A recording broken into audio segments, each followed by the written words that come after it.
I stopped dead in my tracks. "What's the matter now?" my dad asked. My eyes popped. My mouth opened, but nothing came out. "His PDK is missing," Calvin said. "He's not carrying his personal disaster kit." Calvin's 9, and he's very helpful. Usually he's kicking my butt, but he can also tell what's wrong with me. "Maybe you left it in the bathroom," Annie Billy said. She's 4, but she can figure things out like she's 6 or something. Oops. So my dad and I left the line again, and went back to the bathroom. It was a good thing we did. My PDK was right there in the stall where I had set it down. TGIDLLASP. Thank God it didn't look like a suspicious package.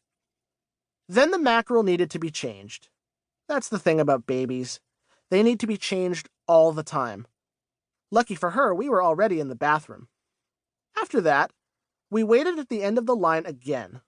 Calvin, Annie Belly, and my mom were already on the other side of the checkpoint waiting for us. Eventually, my dad and I got back to the place where everyone was taking off their shoes and clothes and throwing them into bins as fast as they could. I love taking off my clothes. Normally my clothes come off just like that, but this was not normal.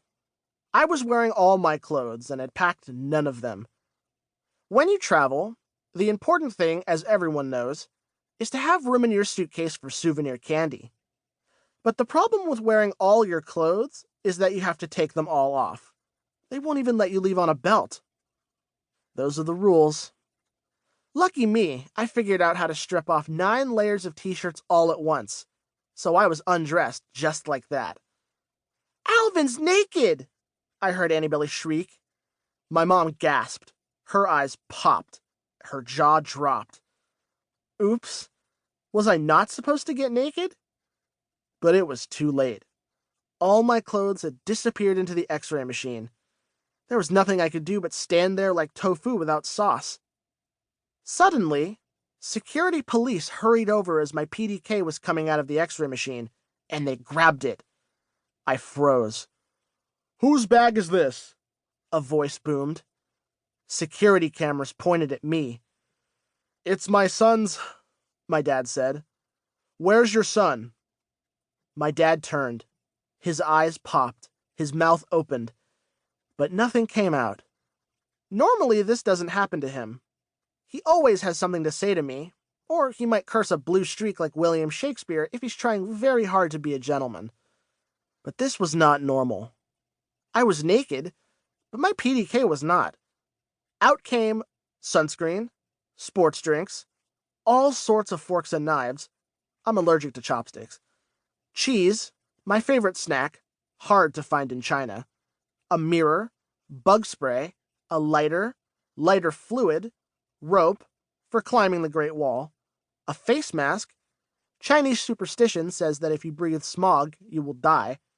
Escape plans. I had spent hours packing my PDK the night before. I had no idea what I needed for China, but Calvin and Annie Belly helped me figure it out. "I need my PDK!" I wanted to scream, but it was too late. "Please step aside, sir," someone said to my dad. "We need to ask you a few questions." Chapter 2. Air Safety. Getting through airport security was not easy for my dad.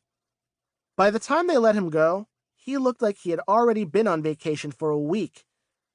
Normally, vacation is very stressful for my dad. But this was not normal. We hadn't even gotten on our plane yet. My poor dad. But there was no time to feel sorry for him. We had to make a mad dash to the gate.